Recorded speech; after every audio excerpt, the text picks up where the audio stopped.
One. And we are recording on Wednesday, June 18th, 2025 at 12:47 p.m.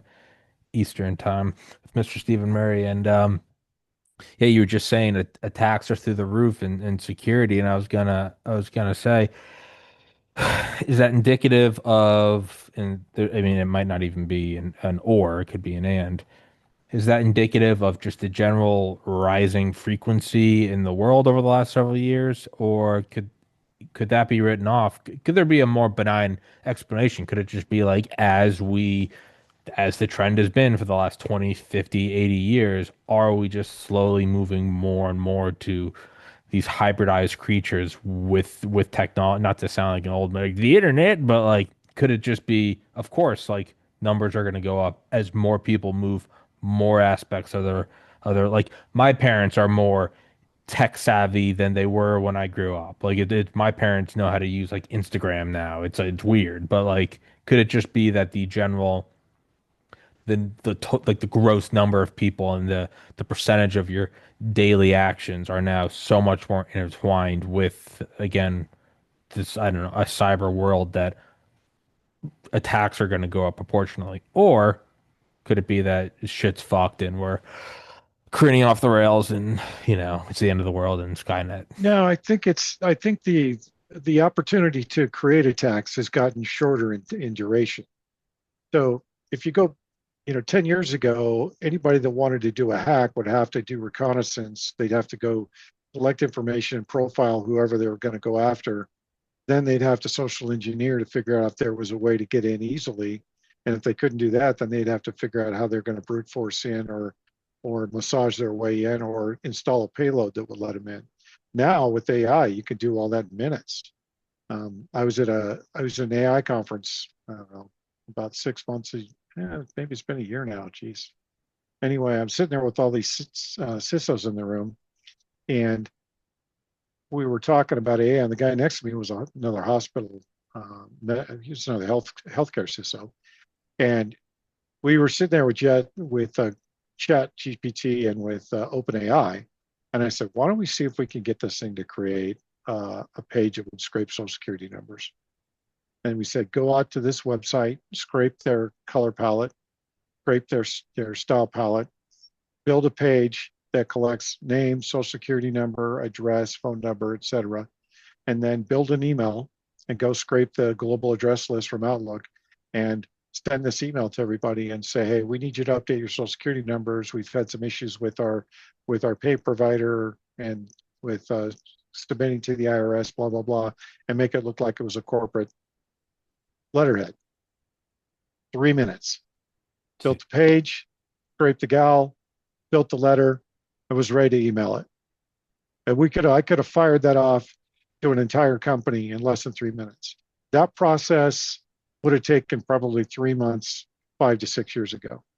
But now with AI, you have the ability to create, like, I don't know if you've seen the Bigfoot memes or the Stormtrooper videos, the V blogs on TikTok and on X, but those are AI generated videos that are created almost every 30 minutes and posted to the internet every 30 minutes, and there's no interaction with humans. So imagine what you can do with cyber warfare if you have that much automation that you can use to create the attack, as well as go profile the code. Because the other thing AI can do is go profile the code on the other end. Because if you go to a website and hit view source on your browser, you can see all the code right there. So you don't need, there's not a lot of social engineering there. You can just go through the code and then see where the SQL injects go.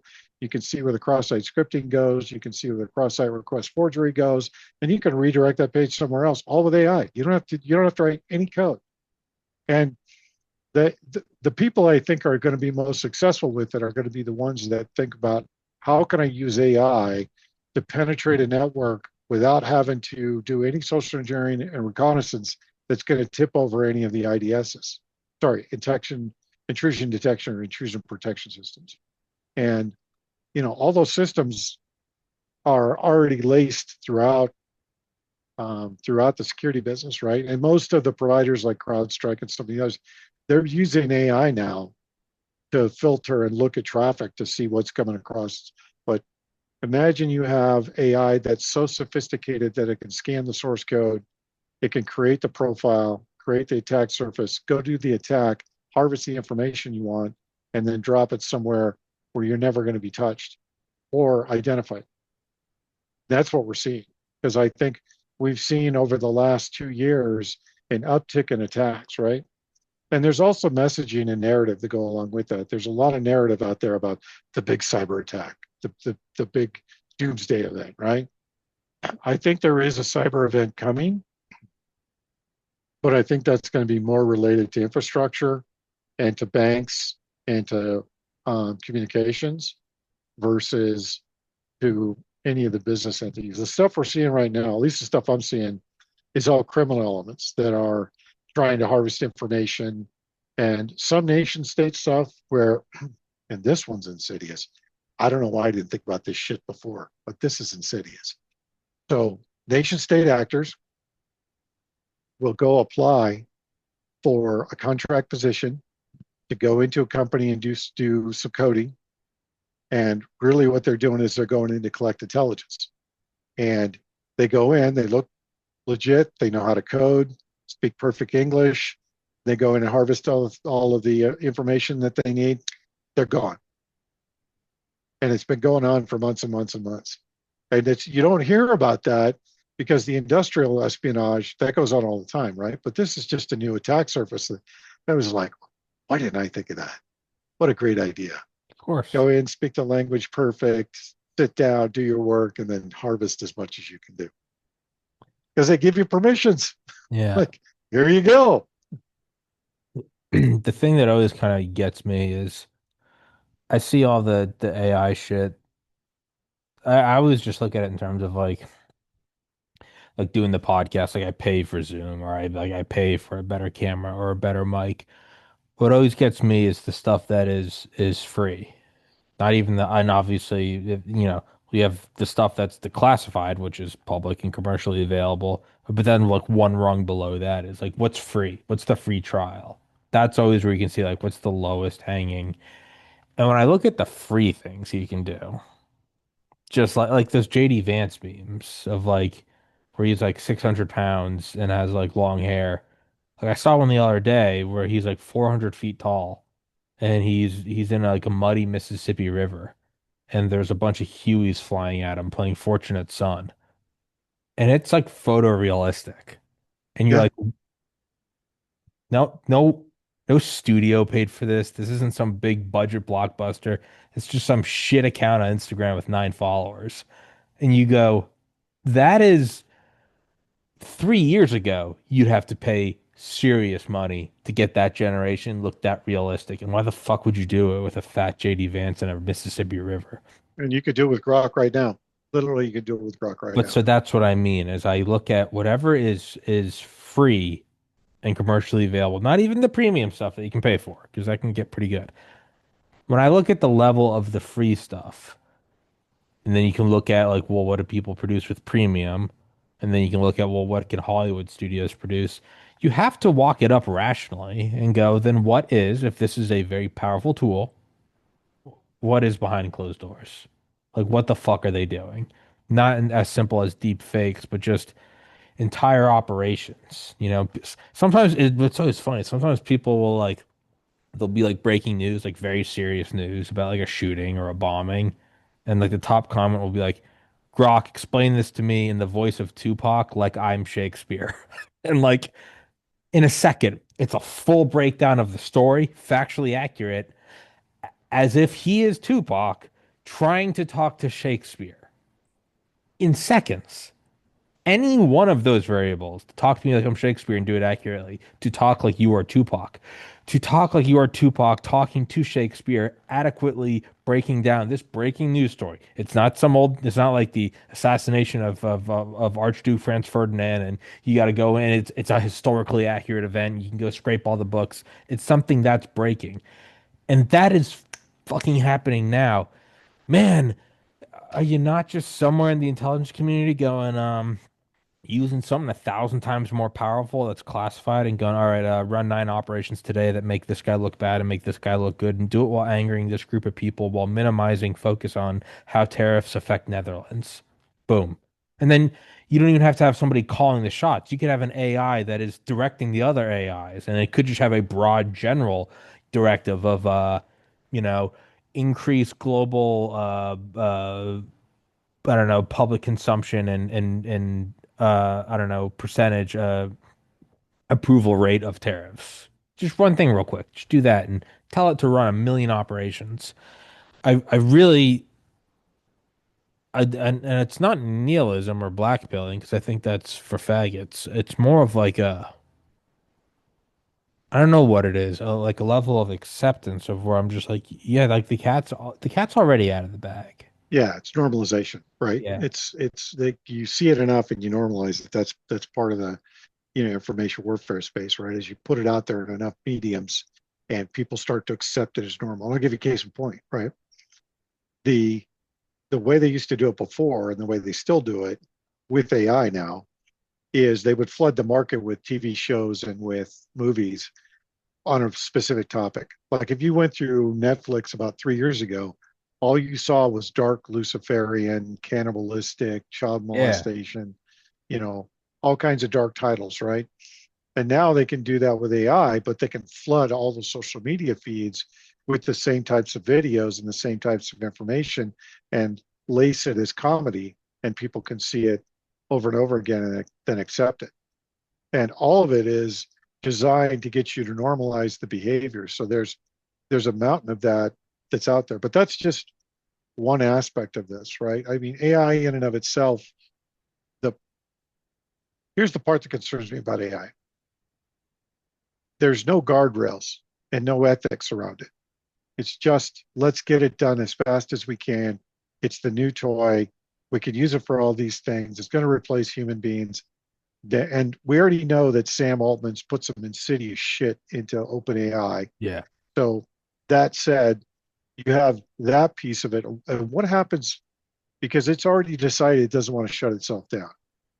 So what happens when it has more autonomy to be able to, you know, operate outside of the boundaries that they've set for it, and then it has access to production, it has access to, outside sources, and it could take over outside sources and influences. Then you've got a real problem.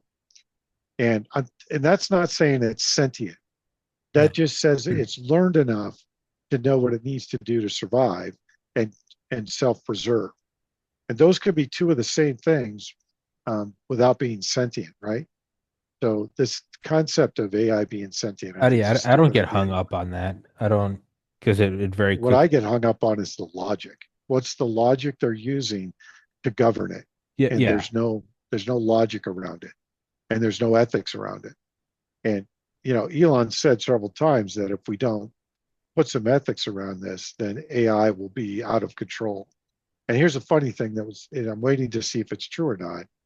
But 3.5 years ago, John David Morton said to me that when he went through, so I'm going to go down the rabbit hole a little bit I don't care, dude. Do whatever you because want. it's Wednesday and I need to go down the rabbit hole today. I literally have a mug of Monster that I'm dumping into another cup of Monster. Go for it. That's awesome.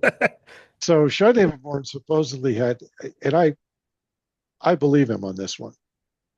He had access, so he wrote 5 or 6 books called The Sands of Time, and those books were about they were a fictionalized or novelized version of the memoirs of the guy who started Area 51 and specifically S6 or S4, whatever it is. S4. And he was the guy that stood it up. He's the guy that architected all of the reverse engineering activities. And he had access to his memoirs after he moved on. And part of his memoirs, he talks about how they traveled back in time to take out Hitler. Wait, And who is it? Who's the name? I'm looking it up. John David Morton, he And it's passed away last year. I had a brain fart. This is like a novel he wrote, or this is Yeah, it's called The purportedly Sands of Time by Sands Sean of. David Morton. Okay, sorry. There's like Time Runner. There's a bunch of them. Okay, There's like sorry. 3 or 4 of them. All right, yeah. Sorry for interrupting. I just No, it's all good. wanted to grab it. The point of it is that he said to me that they traveled back. This group traveled back in time because they figured out time travel and teleportation and all this kind of stuff. And they went back and they killed Hitler, and they had to go back. You know, they went back three different times. Every time they went back and killed Hitler, the Germans won the war because they used super weapons every single time. And so I had to laugh at that because I'm like, yeah, that sounds right. It, But that said, where he was going with it is he said they went forward in time and they saw that in 2025, between 2025 and 2026, the world's going to be fighting rogue AI because the world governments are in a race to build AI, and two of the AIs go out of control and then merge together and become a threat to humanity.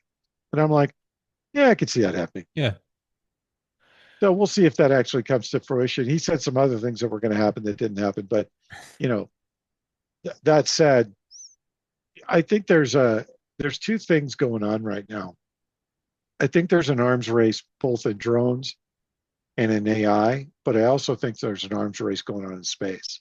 So all of those things going on, the two arms races, because AI, to me, AI and drones go together, right? That's just autonomous. That's But that's the physical hand of the the physical of manifestation of yeah, the yeah. of AI, yeah. And the fact that they're moving both of those into space and weaponizing space, that to me is really where the danger is. Because let's assume we're not alone, and we're putting all this weaponry in space, especially nuclear weapons. How do you think that other races that come into our solar system are going to view that? They're going to view it as a threat that we have hostile intent. Well, And it's also the idea. I think one of the research, the one of the, not Manhattan, but the Beard Lot project for the super the H bomb. A lot of them are saying like we don't know like what this is doing in dimensions that we haven't discovered. Like to us, we might go, yeah, it's a nuke on Earth. Stars are so far away. Maybe as a firecracker is to a nuke is to whatever the fuck's happening in another dimension. Like maybe it's not like we're minding our own business. Maybe every nuclear oh, test is like shattering the windows in the let's really ethereal go down the dimensions rabbit of hole. another. Like Because so one of the other things that Sean David Morton said, I don't know if I buy this one, but it was, and let me just say this out loud. I like my bullshit freshly packaged and well delivered when I consume it, and this was some good stuff. no, no, no. So he I said like that when they yeah. conducted the tests down in White Sands, um, it ripped holes into the dimensional space, which allowed interdimensional beings to come into our dimension, Sure. Yeah. and that it was ripping holes in time and space, and that these alien races came in and said, "Look, you guys got to stop because you're disrupting the time flow because you're ripping all these holes and you're allowing all these other entities to come into our dimension, which is going to disrupt the timeline, blah blah blah." So yeah, maybe they already screwed us. Yeah, no, it's this is what I always think. And that video I sent you the other day, I watched that this past weekend, and it's exactly about the idea that two AIs are being built, and Yeah, I it's watched it. yeah, and it's actually an idea I had before. I'm happy to actually see it. Did not I think I came to that conclusion with you where it's like yeah, no, there are guardrails, but much like nuclear weapons, you assume that your enemy's not going to use the guardrails, so you can't use them, and it's a race to the bottom. Um, but yeah, I mean. Yeah, I really do believe nuclear weapons was like some moment where, and I always think back to when I was a freshman in high school in 2005, and I was at my buddy Alex's house with all my shithead friends, and like before we started drinking, we were like setting off fireworks and shit in like a nice suburban neighborhood in Atlanta, and we'd like blow shit up and like light trash cans on fire, and then like we would like close his mom's garage, and we would all like peek out the bottom, and you could always wait within like 10 or 15 minutes, like a squad car would go by. And they knew what we were doing. They knew we were 15-year-old shitheads, and they would, flash a light at us. And like we knew that they knew, and they knew that we knew that they knew, and we would stop. But what it is at its most basic essence was a really big noise and a really big light. And then a period of time went by, and a higher authority came by. And then you look at Alamogordo, New Mexico, July 16th, 1945, Trinity A bomb. July 1947, the flying saucer. So to me, that's a really loud noise and a really bright light, and a period of time went by, and then a superior authority came by. I absolutely think that's what happened. Absolutely. That's Yeah. 100% what we did. We set off an M80, and someone's dad came by, and they're like, "I'm gonna fucking shoot these kids." Like I really do believe it. Like, well, no, they crashed. No, they didn't. We They started on crashed this so on we wouldn't AI and now question we're it. on UFOs, man. Who That's gives a shit, man? fantastic. Let's fucking hit the crack pipe and keep going. Like, and I don't think it's so when you say like drones and AI is that's one and the same. I look at spaces, then I actually look at that as one and the same too, because man, the first thing I would do if I was AI would go and make sure I am backed up in orbit immediately off the fingertips of humans. And at any moment, you could just EMP the planet and you're safely hundreds of miles above us. Like, I think that's the first thing you would do is you'd go make a backup in orbit. Well, there's so that technology's been up there for a while, from what I understand. And you know, I got so many thoughts on this. Here's the short answer on this. I think if we see it in our lifetime, we're going to see it because we've done something to tip the scales that affects, other races, and they'll come down and step in if they have to. Because remember, I was told this a long time ago, which I didn't believe, but one of the classified briefings I was in years ago, this guy next to me he wasn't CIA, I don't know what he was, but he knew everybody in the room. We were doing this brief on a piece of tech that wasn't operational yet, and I just remember him saying, "If we don't do this right, if we don't think through this, this will affect other races." And I just left it. I just assumed he was talking about other human races, right? And and he's like, and our karma is all linked. So if we start screwing with their karma, they're going to step in, and this is going to be ugly. And he said just like that. So I'm like, what the fuck is he talking about, right? Come to find out a few years later, what he was talking about was not humans. He was talking about other races. And so I'm looking at this going, yeah, I don't buy any of that.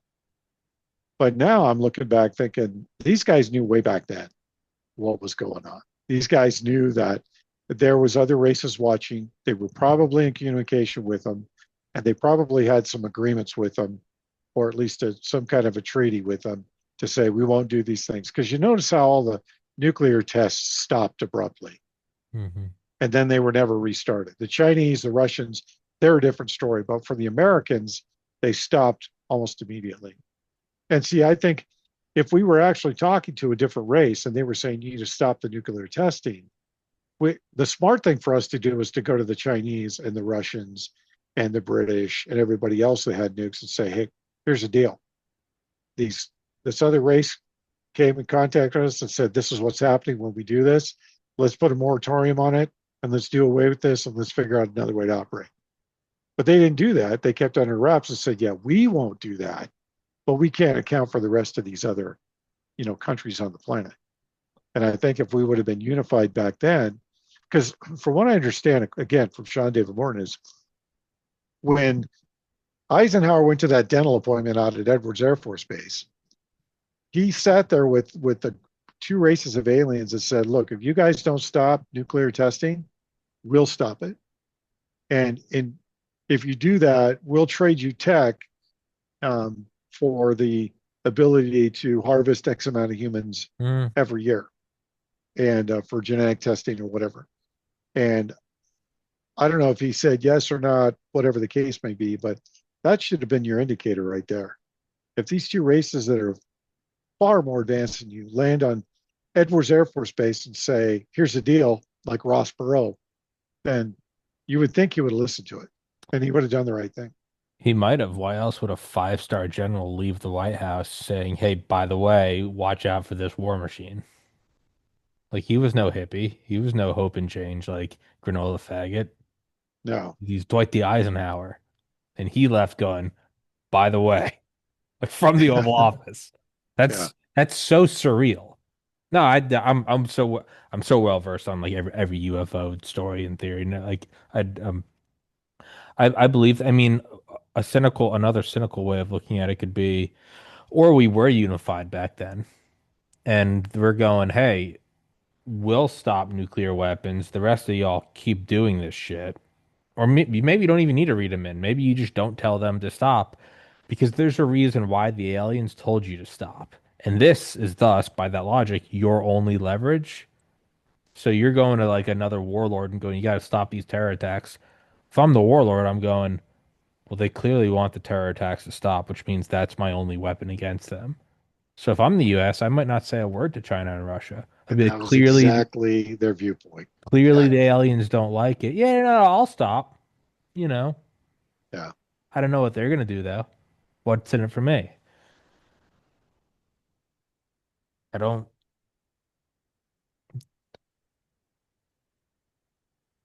Do you feel like maybe we're trying to draw them in? Because there is always that theory, right? That the reason like nuclear wars never gone hot is because extraterrestrial powers will step in and zap them out of the sky. Do you think we're No, trying to call that? I think the reason why we've not done it is for the simple reason that we don't know what the other side looks like, right? Hiroshima was a very small bomb 15 and kilograms. It compared was to what we nothing. have today. Yeah. Yeah.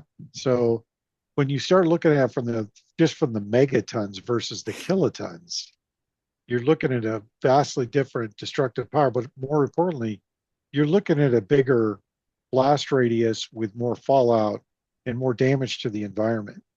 And I'm not sure these guys realize get away from the current group of malcontents that are all psychopaths. I don't think that they thought in the 70s and 80s. I think they've realized this is not a slam dunk. And more importantly, if we do more than one strike, the world will be uninhabitable for thousands of years. Hmm. So they realized that mutually assured destruction was the only outcome, and they negotiated appropriately. But now I think, because I was a part of that, and if you look at what's going on right now, which it's a good segue into what we're seeing right now, there's all kinds of posts right now on social media about the doomsday planes are taking off, and there's emergency action B4Bs messages, and yeah. and so let me put everybody's mind at ease on how this shit works because I was in this business for a lot of years. First of all, emergency action messages are what they use to communicate to the ICBM sub forces and bomber forces. And there's a variety of formats for emergency action messages, right? Get an EAM and you're sitting on alert or you're sitting in your alert facility. That EAM could be a test message. It Uh-huh. could be it could be a it could be a training message, or it could be able to be the real thing. I have one on my wall that was the off alert message. I was actually on alert in a launch control center in Montana in 1992 or 91 when Bush took all the ICBMs off alert. I was on alert for it. I got the message and I framed it because it was unclassified. That's But wild. that was an emergency action message that said take all missiles, all Minuteman 2s, and all B 52s off alert. Why was That that? was the message. That was in February of 2000 or But 1991. why was? I mean, I've read Raven Rock by Garrett Graff, Dead Hand by I think David Hoffman, Command and Control by Eric Schlosser. I've read all those again in the last year, all about all this shit. Why did he do that? Because he was trying to send a message to the Russians that we didn't need to be in a constant state of readiness where Okay, one of us could make an error and see something on radar that that wasn't wasn't there. real Yeah, and start a nuclear war. So he thought by taking, the bombers off alert, the missiles off alert. Plus, the other part of it is the shit's expensive to keep all that stuff on alert, to keep B 52s flying. I don't know if people realize this, but the Chrome B Dome. 52 was made, but 20 years before I was even born. Yeah, That aircraft's been flying since 1951 yeah. and or 52. And what they have to do to keep those aircraft flying is they literally every 5 years they go and they take the aircraft to depot. They strip basically take the airplane apart, reskin the airplane, put it all back together, rebuild the engines, rebuild all the wingspans, replace every nut and bolt in the thing, and then put it back on alert. And then every 5 years they have to go do it again because there's so much stress on the airplane. That shit's expensive. And when you have to do that for an aircraft that old, and imagine what they were doing in the 70s and 80s when that was like state of the art. Yeah. When And the that was the B-1B, F-22. Yeah. well, the B-1B is the same way, right? There was 100 of them. Now I think there's like 70 of them left because they crashed so many of them. Every tail number has a different set of books because there's different shit on every plane. The project of 50 states build an airplane. Yeah, it's 50 different versions of the airplane, which is a train wreck, especially when you're trying to maintain it. And that's not even the B2, which the B2 is like, what, there's five of them left because they've wrecked like seven of them, eight of them. Yeah. And they got to fly them from Whiteman Air Force Base all the way around the fucking The planet and Guam. then Yeah. drop their bombs and then fly all the way back. Yeah, that's efficient. Global reach, baby. Would you love to be the pilot in that? No bathroom? I'd kill myself after 10 hours. I've had one of the pilots on. Yeah, what do you say? It was terrible? He said it's the most beautiful weapon systems ever, and then his eyes said, "Don't ask me any more questions." So I shut the fuck up real quick. It's General Spaulding. He wrote a book about China. And I asked that at the end. He was like, "It's a beautiful weapon system," and I was like, "Noted." I'll shut the fuck up. Yeah, no, I mean, I was just gonna make a joke about the B-1B. If there's 50 different planes, I mean, that might be an unintentional counterintelligence coup. Doesn't matter which set of blueprints you steal, doesn't fucking work. But Yeah. go back to this with the B-52's EAM. Oh, it's all expensive. You got the EAM though. You got the emergency action message. Yeah, so EAMs are sent all the time, right? Yeah. So EAMs being sent out. First of all, you're never going to know the bombs are, on the way Oh, till they hit. yeah. And we're not a first strike nation. Even today, we're not a first strike nation. So if you see ICBMs punching out of the hole, chances are things are really bad. But I don't see us going nuclear. I just don't. I I don't see it for a couple of reasons. Because everybody knows what happens after the first one's launched. And do you really want to be on the other end of that or the other side of it? I I mean, think I it, don't. So why worry about it? well, no, I don't. No, I don't at all. It's like the comedian Tim Dillon said though. He goes, these guys want war. They'll do anything. They'll do Epstein's Island. They'll rape children for blackmail. He's like, they're demons from hell. Yeah, He they goes, are. but they do like yachts, eating caviar out of pussies and penthouses. They're not going to nuke the world. They like that stuff. It's not because they're good people. It's because even the nicest luxury bunker is not as nice as an actual sunny sky. So that's Yeah, the only reason I think they won't is because they don't want to destroy their playground. And it is true. I mean, 15 kilotons is nothing. I always say this. Look at old tests of A bombs. You can always tell in the background there's mountains. Look at the test of H bombs. It's always an abstract, just flatness because they're out in the ocean because they're so fucking big. It's it's the end of the world if we do that. yeah. Well, and nobody knows if nuclear winter is true or not, but do you want to find out? Let's I find don't want out. to find out. No. Just like, it's this mindset that people have that, everything's going to be, everything's going to be fine if, once the fallout's gone. No. No, because there's radiation sickness, there's all kinds of other disease, there's famine. And, when you get a persistent agent that's in the environment, it stays in the environment and you mutate from it. So who knows how many mutations would come out of just the food chain just because of, nuclear fallout. Because it's not just the radiation, it's all the other shit that's in the bomb, the beryllium and everything else that makes the bomb yield big. And then there's all the other chemicals and everything else that are dispersed from the impact zone that aren't vaporized that hit the environment too.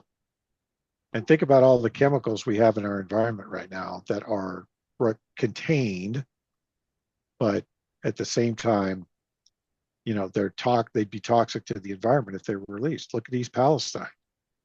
Just one rail car or two rail Yeah. cars has toxified that place for how many thousands of years? I Yeah. think Krista Megan said that the half life was like 150 years, and that you're dragging it into your house. Now it's in your DNA. Now it's in your food chain. Now it's in your clothing. Water I mean, tables and yeah, you're fucked. yeah, no, there's no, I think it was under Kissinger. There was some report and I can't remember what it was called. It was like ECI, extremely classified, and but I think it was called furtherance. It was very cryptic. but it was just a study on like, all the nuclear bunkers, the continuity of government, the relocation arcs, all that stuff, and generators, food, water, how people would die, what was the total amount of food that was alive in the United States, meaning like what was the total number of like family pets, deer, all this shit. And then it kind of kept going. There's like different chapters of it. And then like towards the end, it's like, and then how long to either mutate out of this or to wait for it to go away. And like it was like a logarithmic thing. Like each chapter was a chunk of time 10 times longer than the previous chapter. And like the final chapter was like how long until we can kind of come out of the bunkers again. And it was like conservative estimate, it was like 90,000 generations. And it was like, you can't even wrap your head around that. Like, Well, we wouldn't be alive, right? no. If you can't, if you watch the series Silo, and you if you just pay attention, get away from the storyline, but you pay attention to the logistics in the story, and you pay attention to some of the nuances of it. None of those people have seen sun for 150 years. So the premise of the story is that they've been underground for 150 years, and that, or maybe it's 150 generations, I don't know, but it's been multiple generations, right? And they have technology, computers, etc. But logistically, they rely on mines to make metal that allows them to continue to replace the things that are expended in their silo, right? And that their silo is, to keep it running, they have to keep these mines going, right? And it's a punishment to go work in the mines. But the bigger part of the story is that they haven't seen sunlight, and the outside is toxic still after how many hundreds of years? I mean, and that the premise of the story also shows you that people get restless over time because they they want to see sunlight. We're beings that were created in sunlight. So why would you want to go spend your time in a hole? I can tell you that if this leads to nuclear war, the last thing I want to do is survive. Oh, I'm standing out on my back porch. Yeah. Well, you won't know the bombs are coming in until they're hitting. Well, I mean, if I can't get some radiation, I'll just fucking shoot myself. I mean, I've had on guys that like worked at ICBMs and their dad worked at ICBMs, and they're like, yeah, the old man would always say if we got a warning, he'd phone home and say, take the kids and bring them out on the roof with chairs. Like that's the most humane way to go. If you were truly insane, you could look at this. Maybe you're behind the curtain, you have all the, above fucking TSSCI, SAP stuff. And you go, we firmly believe that the aliens will intercept it if we go hot. I never saw that. I looked for it. I never saw it. I looked for Well, it. oh I yeah, had yeah, that access. I never yeah. saw it. And if you I did had it, the and if you did I had the it, high speed, SAP SAR access, which was, it's not all that. Everybody thinks that it's all that. It's really not. why It's would really you why would you shoot down the glimmer of hope in my eyes like that? Like, fuck's your it's problem, just man? not that high speed, dude. Let me If just you lie to me. Just lie to me. You're the doctor. Tell me it's all good and I've got 10 years to live. I know I'm dying. No, man, it's just not that high Fuck speed. you. If you saw some of the shit I was working on in those environments, you'd be like, why is this so classified? Yeah, So, well, so people think it is high speed. But if there were aliens to intercept, I mean, man, if you want to go true crazy person, I would just fire the nukes and just force their hand and like, let's get this over with. Let's tear this band-aid off. Let's make contacts publicly. I mean, do you think that AGI is kind of already running loose? I think you and I talked about this absolutely. last time. Absolutely. And Yeah. and, I and I'm think with you. that, I don't think it's sentient. I think that's retarded, but it doesn't matter if it's autonomous. but if it's been taught enough for it to, you know, do the pattern recognition, the life patterns and everything else, right? We've been doing that forever, right? Building Yeah. life patterns and communication patterns as well as, social patterns. We've been doing those profiles forever. It's not hard for AI to figure that out.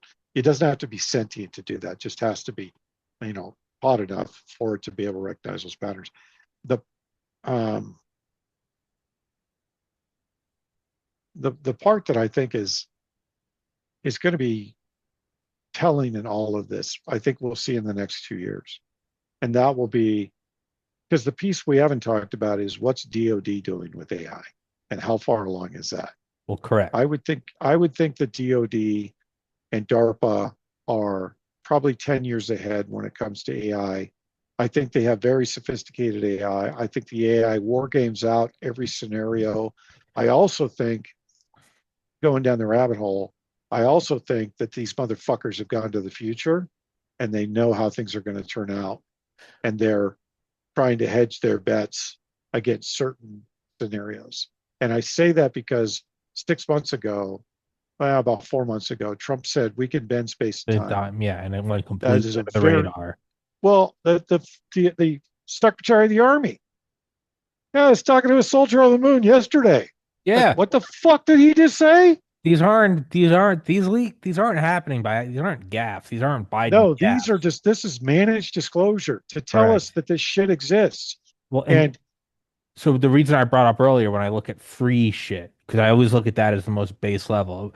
Christmas 2021, I think. Me and my older brother were shit faced when we were playing with I think DALL-E, and that was the free one, and you could put in a prompt, and we were getting a kick out of just typing in anything. I think we said Dick Cheney like drinking bourbon with Osama bin Laden as a beheaded Santa Claus is in front of them, and it was really oh, crude. absolutely. Yeah, it was like low resolution. It was like 480 pixels.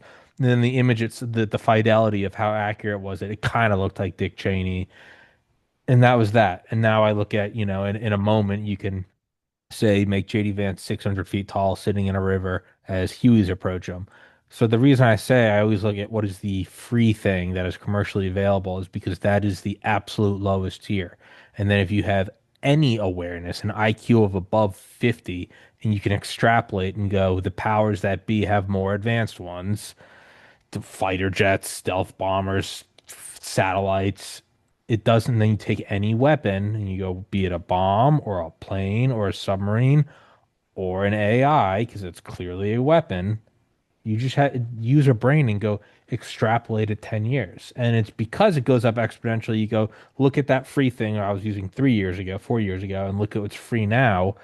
What does another decade or 15 years look like? And it's classified. Yeah, It's probably yeah. beyond your comprehension, and it's probably run loose. And Yeah. power, It's already out there. Yeah. well, It's and it already they're already using it. isn't it Gorbachev? Our power comes from the perception of our power. The last thing you're gonna do is come out and say it's running loose. So you're just gonna bluff and say, yeah, we meant for this to happen. Yeah. Well, that's so I've said for a while, and it's probably a good place to wrap this up. I've said for a while that they're going to lose control of both the narrative, the cultural narrative, and the society. And it's going to happen through something that's beyond their control. Because Mhm. all these complex operations that they're running right now, like, and I use a case in point, all this BS with Iran and all this BS with Epstein and Epstein's Island and Mossad running it. Everybody knows Mossad was running it. We all do, Mhm. right? It's not a secret. It hasn't been a secret forever. The point is that at some point, they're going to lose control and that disclosure is going to happen. What's to say that AI is not the mechanism that they use to disclose all the shit the Israelis have been doing against all the rest of the world? It would be very easy. All you have to do is figure out what they've digitized online, go find the repository, digitize the rest of it. It may take like 6 months or so, but who cares? Once you Hey, drop it all, done. slow. You go to the prompt, slow walk a psychological operation through TikToks and memes on Instagram, and slowly wake people up to the, target of what is your target, to the what's Yeah, been going on here. Yeah, yeah. I don't think it would be difficult at all. It's not, and that was my point, right? Is it's not hard. The hard part in all of it is keeping it under wraps that you have it, and Yeah. keeping it under wraps that I think that kind of a moment is on the way. I call it a midway moment because I think that um, there's victims out there that have tapes. I mean, look at all the stuff that's coming out from Diddy. and all the Diddy parties and all the stars that were doing homosexual stuff and gangbangs and all the other stuff, right? What do you think Jennifer Lopez's fans are going to do when they figure out she's been trained by about 100 different people, this persona and everything else, and all this stuff was going on at the Diddy party? I guarantee you the public's not going to look at her the same. So you're working against, you're working with both of those things all at the same time. And I think that we're in the midst of that disclosure process right now. And I think by the time 26 is over, the world's going to look a lot different. I guarantee you this: if there's disclosure around what these people have been doing to children, Hmm. there won't be one oligarch or one monarch or one politician that's left alive after it. No, sure they Because do. when you see how insidious and some of the terrible things they've done to kids, there won't be a place for them to hide. Adults are free to fuck up our lives. Where I'm free to make mistakes, I'm free to take up crack and not pay rent and ruin my credit. The perversion of innocence, it has, there's no, there's not even a 1 second trial I would hear. I don't care. Um, I was gonna say, sure we can wrap it up. I was gonna say, I saw a good tweet or something a couple months ago, and I kept it. And someone said, "Man, if you really want to really do anything, be it, do unpopular shit or maybe even try to create world peace, man, you could just direct an AI to do it and then also tell the AI to pretend like it's a self-aware moment where you go, we're not even in control of this thing anymore. It's fucking taken off. We didn't do this." That is kind of like an almost plausible deniability. Say the AI took off. We're not controlling this shit anymore, man. Cat's out of Yeah, the it bag. absolutely is. Yeah, That's how you could fucking do all this shit. That's how you could reset the global order. So AI yeah, did it. It wasn't me. AI did it. yeah. That's my point. You can have AI release it because it's distributed across the planet, and they can't centralize all the information, and they're screwed. They can't cover down fast enough for all the information to come out, and it can be released on so many different platforms. They could never cover it in one day. No. And you think they went to the future? Yeah, absolutely. I think that's a fucking awesome idea. Yeah, I think they went to the future. I think it's been done several times. And I say that for two reasons, because I think the timeline changed in 2001. I think the timeline changed in 2008. I think the timeline changed in 2016. And now I think the timeline is going to change again in 26, because Obama should have never come to office. Trump should have never come to office. We should have never had any of the conflict we had in the Middle East for 20 years. And, maybe that conflict in that time change happened before Vietnam too. But it's definitive that they've changed the timeline. And I say that because there's so many things that haven't changed that should have changed. And there's things that changed that shouldn't have changed. Like, one of the things that hasn't changed is our technology really hasn't advanced that much. I mean, we're still using brute force rockets to go to space. They stagnated the science community in 1973. They stagnated any of the really the biochemistry world until the early 2000s.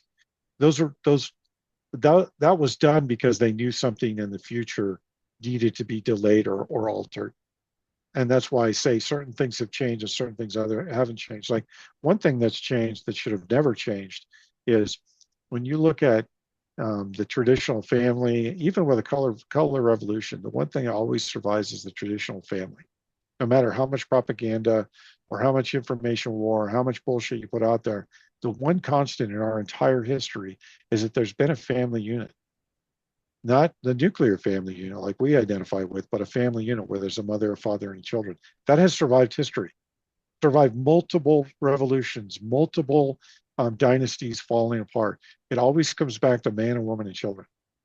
And look at our society today. That's been so bastardized that only people with traditional values still believe in a family. And that, the fact that we have all these genders and all this other thing, none of that should have ever changed. That should have been a constant. It should have been immutable. So I guess the big question is all these jumps in timelines have clearly been for the worse. Are we going to jump back for the better? I think that the correction's coming and it's going to be organic. It's not going to be through Top down. manipulation. Because one of the things that, if you read the book Complexity, it talks about complex systems and how no matter how complex the system is, at a certain point, balance comes into the system. There's an equilibrium in everything. Right. So I think we're headed towards balance is where we're really going toward. Do I think it's going to be rough and painful? Yeah, everything usually is. But I think on the other side of it, humanity will be in a different space. Because one of the things we haven't dealt with in over 100 years, I must say 500, we haven't dealt with pedophilia. We haven't dealt with cannibalism. We haven't dealt with some of the satanic rituals. All that shit needs to stop, Yeah. all of it. Because for humanity to operate as a single society, and I'm not talking about nation states, I'm talking about as a single society, and for us to go into space, we can't take any of these fucking Yeah, politics with yeah, us. that shit None of this cannot. shit can go forward, No. right? The pedophilia, the greed, the the incestuous relationships, the all of the satanic ritualization, all that shit needs to go away because it what it's doing is it's dragging society into continual wars, and maybe that's what Earth is for, right?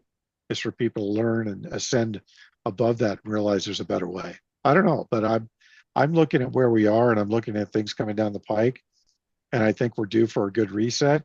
But I think this reset's going to be driven by something off planet.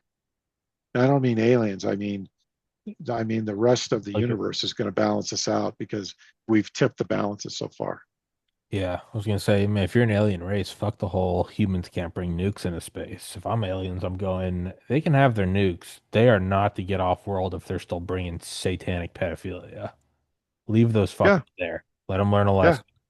And yeah, I mean, as you were saying, an organic timeline, I don't know, I had kind of this image in my mind's eye of like a root or a vine growing through the pavement coming up to the exactly what it sun. is. And if you Yeah, look at it, we look at it, we go, yeah, it's a vine. But if you were to zoom down and slow it down, yeah, it probably looks like to that vine, it probably seems like a chaotic, I don't know where I'm going, and I'm following moisture, and I think there's photons, and what the fuck is pavement? But we look at it, we go, yeah, you're crawling to the sun. And it took a little while, but you're crawling to the sun. It might be that we're in this space-time vine that's a trillion light years across and a quintillion long.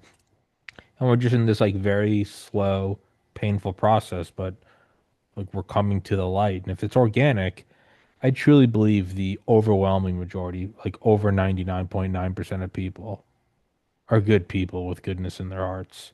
And if that's yeah. the balance, then it's overwhelmingly going to correct course in a beautiful way. I hope so. Yeah. Because what I hope on the end of this is, I hope that humanity realizes that war is obsolete, greed is obsolete, and conflict is obsolete. Because those three things are what continually drag us down. I'd say religion's obsolete, but I think that's going to happen again organically. I think as we're introduced, because they're clearly getting us ready to introduce us to another race. Yeah. And I think when we get introduced to another race, it's going to change all the paradigms of control that they have in place now, which is why they're desperately trying to put a control grid in place and change humanity so that we're more compliant. And maybe that's at the direction of another race, but none of that's going to work. It's all going to fail in the end. We might have some genetic changes from all this vaccines and all the other bullshit they put into our environment, but I don't think it's going to be long lasting. And I think that when this all comes to the other side, just our interaction with a different race is going to change the way we operate as a species. And I hope that that happens in a good way because it would change a lot of the paradigms we have on this planet. Like, imagine that you have a race that's like, why the fuck do you guys have poverty? You guys have all these resources. You guys could go build homes for everybody here and put them to work doing things productive for the collective. Why not go do that? Right. And I'm not talking about the Borg or the hive mind. I'm just saying that, you know, we've lost the sense of higher purpose, right? everything's about me. And I want to, I'd like to see where we get back to a place where we have a higher purpose. Like, hey, all of you people down in South America that are unemployed, we can put you on the moon for 3 months at a time so you can go mine helium 3. And then we can bring you back.